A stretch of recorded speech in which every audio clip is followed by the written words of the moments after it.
കേരളം തെരഞ്ഞെടുപ്പ് ആവേശത്തിലേക്ക് ഡിസംബർ 9, 11 തീയതികളിൽ രണ്ട് ഘട്ടമായി സംസ്ഥാനത്ത് വോട്ടെടുപ്പ്. ആദ്യഘട്ടത്തിൽ തിരുവനന്തപുരം മുതൽ എറണാകുളം വരെയും രണ്ടാം ഘട്ടത്തിൽ തൃശൂർ മുതൽ കാസർഗോഡ് വരെയുമുള്ള ജില്ലകളിലാണ് വോട്ടെടുപ്പ്. 13-നാണ് വോട്ടെണ്ണൽ.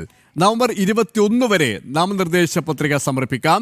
2,84,30,761 വോട്ടർമാരാണ് ഇത്തവണ വോട്ടവകാശം വിനിയോഗിക്കുക. തെരഞ്ഞെടുപ്പ് കമ്മീഷൻ വാർത്താ സമ്മേളനത്തിലാണ് തീയതികൾ പ്രഖ്യാപിച്ചത്.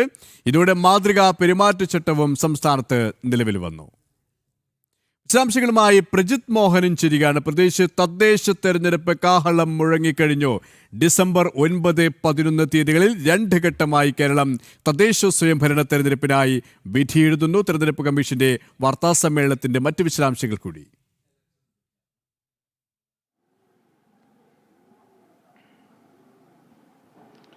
കെ പി, അങ്ങനെ ഡിസംബർ 9-നും 11-നുമായി തിരഞ്ഞെടുപ്പ് നടക്കുന്ന 1199 തദ്ദേശ സ്ഥാപനങ്ങളിലെ 25,000-ലധികം വരുന്ന 23,576 വാർഡുകളിൽ തിരഞ്ഞെടുപ്പ് നടക്കുന്നു. അതിൽ 2,84,00,000-ലധികം വരുന്ന വോട്ടർമാർ അവരുടെ ജനവിധി എഴുതാൻ പോകുന്നു. അങ്ങനെ ആ തീയതികൾ കൃത്യമായി ഇപ്പോൾ നമുക്ക് മുന്നിലെത്തിയിരിക്കുന്നു. ഇനി അതിവേഗം ഈ നടപടികളുമായി മുന്നോട്ട് പോകുക എന്നുള്ളതാണ് ഒരു പ്രധാനപ്പെട്ട കാര്യം. എന്ന് പറഞ്ഞാൽ നേരത്തെ തന്നെ രാഷ്ട്രീയ പാർട്ടികൾ കുറച്ചുകൂടി സമയമുണ്ടാകുമെന്നുള്ള പ്രതീക്ഷയൊക്കെ ഉണ്ടായിരുന്നു. പക്ഷേ ഈ ഡിസംബർ 20-നുള്ളിൽ 21-നുള്ളിൽ ഈ പറയുന്ന എല്ലാ ഭരണസമിതികളും അധികാരത്തിലേറണമെന്നുള്ളൊരു കാര്യമുള്ളതിനാൽ ഈ തെരഞ്ഞെടുപ്പ് തീയതികളിൽ വളരെ അടുത്താണ്. പ്രത്യേകിച്ച് ഒന്ന് നമ്മൾ ഈ 14-ാം തീയതിയാണ്, നവംബർ 14-ാം തീയതിയാണ് വിജ്ഞാപനവും അതോടൊപ്പം തന്നെ ഈ തെരഞ്ഞെടുപ്പ് തീയതികൾ അറിയിച്ചുകൊണ്ടുള്ള അല്ലെങ്കിൽ അതിൻ്റെ നടപടിക്രമങ്ങൾ അറിയിച്ചുകൊണ്ടുള്ള വിജ്ഞാപനം പുറത്തിറങ്ങുന്നത്. നവംബർ 14 മുതൽ നാമനിർദ്ദേശ പത്രികകൾ നൽകാൻ കഴിയും. 21-നാണ് നാമനിർദ്ദേശ പത്രിക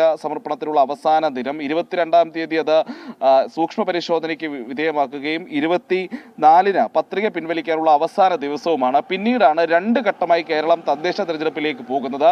ഡിസംബർ 9-ന് തിരുവനന്തപുരം മുതൽ എറണാകുളം വരെയുള്ള ജില്ലകളും ഡിസംബർ 11-ന് തൃശൂർ മുതൽ കാസർഗോഡ് വരെയുള്ള ജില്ലകളും തെരഞ്ഞെടുപ്പിലേക്ക് പോകും. അതിലൊരു ശ്രദ്ധേയമായിട്ടുള്ള കാര്യം എന്ന് പറയുന്നത് ഈ ഡിസംബർ 9-ന് തെക്കൻ കേരളം തിരുവനന്തപുരം മുതൽ എറണാകുളം വരെയുള്ള ഭാഗത്ത് ഈ തെരഞ്ഞെടുപ്പിന്റെ വിധിയെഴുത്ത് നടക്കുമ്പോൾ തൃശൂർ മുതൽ കാസർഗോഡ് വരെയുള്ള സ്ഥലത്ത് അത് പ്രചാരണത്തിന്റെ കൊട്ടിക്കലാശം നടക്കുന്ന ഒരു സാഹചര്യമായിരിക്കും. അങ്ങനെ രണ്ട് മൂഡിലായിരിക്കും കേരളത്തിന്റെ പകുതി വരുന്ന സ്ഥലങ്ങൾ എന്നുള്ളതാണ് ഈ ദിവസങ്ങളുടെ ഒരു പ്രത്യേകത. അങ്ങനെ അതിനുശേഷം വോട്ടെണ്ണൽ 13-ാം തീയതി നടക്കുന്നു. തെരഞ്ഞെടുപ്പ് പ്രക്രിയകൾക്ക് 18-ാം തീയതി അവസാനം കുറിക്കും.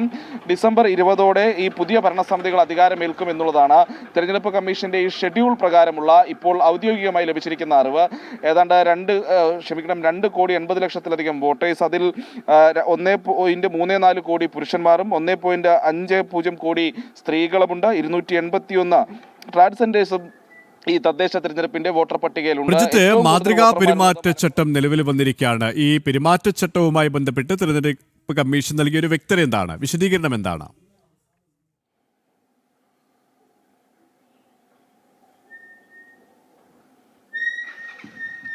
കെ പി, സാധാരണഗതിയിൽ എല്ലാ തെരഞ്ഞെടുപ്പുകൾക്കും അത്തരത്തിൽ പെരുമാറ്റച്ചട്ടം ഉണ്ടാകാറുണ്ട്. ഇപ്പോൾ പെരുമാറ്റച്ചട്ടം നിലവിൽ വന്നിരിക്കുന്നത് സംസ്ഥാനത്തെ 1,200 തദ്ദേശ സ്ഥാപനങ്ങളുടെ പരിധികളിലുമാണ്. അതായത് കേരളം മുഴുവൻ ഈ പെരുമാറ്റച്ചട്ടം ഇപ്പോൾ നിലവിൽ വന്നു കഴിഞ്ഞു. ഇനി സാധാരണഗതിയിൽ എങ്ങനെയാണോ പെരുമാറ്റച്ചട്ടങ്ങൾക്കനുസരിച്ചുള്ള നിർദ്ദേശങ്ങൾ പാലിച്ച് രാഷ്ട്രീയ പ്രചാരണം മുന്നോട്ട് കൊണ്ടുപോകണം, തെരഞ്ഞെടുപ്പ് പ്രചാരണം മുന്നോട്ട് കൊണ്ടുപോകണം എന്നുള്ളതാണ് തെരഞ്ഞെടുപ്പ് കമ്മീഷൻ നൽകിയിരിക്കുന്ന നിർദ്ദേശം. അത് ഈ AI പോലെയുള്ള സംവിധാനങ്ങളടക്കം ഉപയോഗിച്ചുള്ള പ്രചാരണം അടക്കമുള്ള കാര്യങ്ങളിൽ നിയന്ത്രണവും നിരീക്ഷണവും നിലനിൽക്കുന്നുണ്ട്.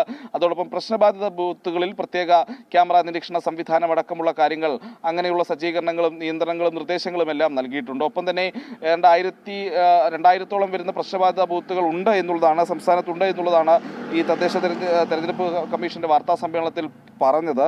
ആ ബൂത്തുകളിലെല്ലാം ഈ രീതിയിലുള്ള നിയന്ത്രണങ്ങൾ നടപ്പിലാകും എന്നുള്ളതാണ് ഈ ഘട്ടത്തിൽ നമ്മൾ മനസ്സിലാക്കേണ്ടത്. ഒപ്പം തന്നെ 70,000-ഓളം വരുന്ന പോലീസ് ഉദ്യോഗസ്ഥരെ ഈ ക്രമസമാധാന പാലനത്തിനായി നിശ്ചയിച്ചിട്ടുണ്ട്. അവരുടെയൊക്കെ ഒരു നിരീക്ഷണം അല്ലെങ്കിൽ അതിൻ്റെയൊക്കെ കാര്യങ്ങൾ, ക്രമസമാധാനപരവുമായി ബന്ധപ്പെട്ട കാര്യങ്ങൾ DGP-യുമായി ചർച്ച ചെയ്ത് തീരുമാനിക്കുമെന്നുള്ളതും തെരഞ്ഞെടുപ്പ് കമ്മീഷൻ അറിയിച്ചിട്ടുണ്ട്. എന്തായാലും തെരഞ്ഞെടുപ്പ് തീയതി പ്രഖ്യാപിക്കുന്നതിന് മുൻപ് തന്നെ തെരഞ്ഞെടുപ്പിൽ സജീവമായി രാഷ്ട്രീയ പാർട്ടികൾ പോകുന്നു എന്നുള്ളതാണ് ഈ തദ്ദേശ തെരഞ്ഞെടുപ്പിന്റെ ഒരു പ്രത്യേകത. നമ്മൾ നേരത്തെ പറഞ്ഞതുപോലെ ഇനി അധിക ദിവസമില്ല എന്നുള്ളൊരു പ്രശ്നം തെരഞ്ഞെടുപ്പ് രാഷ്ട്രീയ പാർട്ടികളും നേരിടുന്നുണ്ട്. അതുകൊണ്ട് തന്നെ BJP-യും കോൺഗ്രസും അടക്കമുള്ള രാഷ്ട്രീയ പാർട്ടികൾ പലയിടത്തും അവർ സ്ഥാനാർത്ഥികളെ പ്രഖ്യാപിച്ചു കഴിഞ്ഞു. ഇപ്പോൾ തിരുവനന്തപുരം കോർപ്പറേഷനിലേക്ക് വരുമ്പോൾ 101 സീറ്റുകളുള്ളതിൽ 67 ബി ജെ പി അവരുടെ സ്ഥാനാർത്ഥിയെ പ്രഖ്യാപിച്ചു കഴിഞ്ഞു. ഇനി ബാക്കിയുള്ളിടത്തും ഉടൻ പ്രഖ്യാപിക്കുമെന്ന് പറഞ്ഞു. കോൺഗ്രസ് ചില സീറ്റുകളിൽ പ്രഖ്യാപിച്ചിട്ടുണ്ട്. ഇന്നും നാളെയുമായി CPM-ന്റെ സ്ഥാനാർത്ഥി പട്ടിക വരും എന്നുള്ളതാണ് നമ്മൾ പ്രതീക്ഷിക്കുന്നത്. അങ്ങനെ അന്തിമമായിട്ടുള്ള സ്ഥാനാർത്ഥി പട്ടികകൾ വരും ഒരു 2-3 ദിവസങ്ങൾക്കുള്ളിൽ പ്രഖ്യാപിച്ചുകൊണ്ട് തന്നെ സജീവമായ പ്രചരണത്തിലേക്ക് പോകുക എന്നുള്ളതാണ് രാഷ്ട്രീയ പാർട്ടികൾ കാണുന്നൊരു കാര്യം. ഇതിൽ പ്രധാനപ്പെട്ട കാര്യം എന്ന് പറയുന്നത് തിരുവനന്തപുരം ആദ്യഘട്ടത്തിൽ 9-ാം തീയതി നടക്കുന്ന തിരുവനന്തപുരം കോർപ്പറേഷന്റെ തെരഞ്ഞെടുപ്പ് തന്നെയാണ് ഏറ്റവും പ്രധാനം എന്നുള്ളതായി ഈ ഘട്ടത്തിൽ വിലയിരുത്തേണ്ടത്. കാരണം BJP-യുടെ ഒരു മുന്നേറ്റത്തിനുള്ള സാധ്യതകൾ മണ്ഡലത്തിലുണ്ട്, അല്ലെങ്കിൽ ഈ കോർപ്പറേഷനിലുണ്ട് എന്നുള്ളൊരു വിലയിരുത്തൽ നിലനിൽക്കുന്ന സാഹചര്യത്തിൽ കൂടിയാണ്. ഏതാണ്ട് 101 സീറ്റുകളിൽ നിലവിൽ 100 സീറ്റുകളാണുള്ളത്.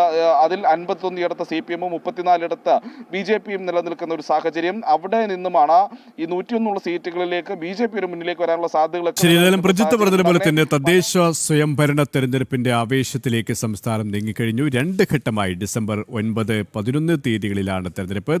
പ്രജിത് മോഹനാണ് തിരുവനന്തപുരത്തിന് വിശദാംശങ്ങൾ നൽകിയത്. മറ്റു വാർത്തകളിലേക്ക് തിരികെ എത്താം, ഇടവേള കഴിഞ്ഞ്.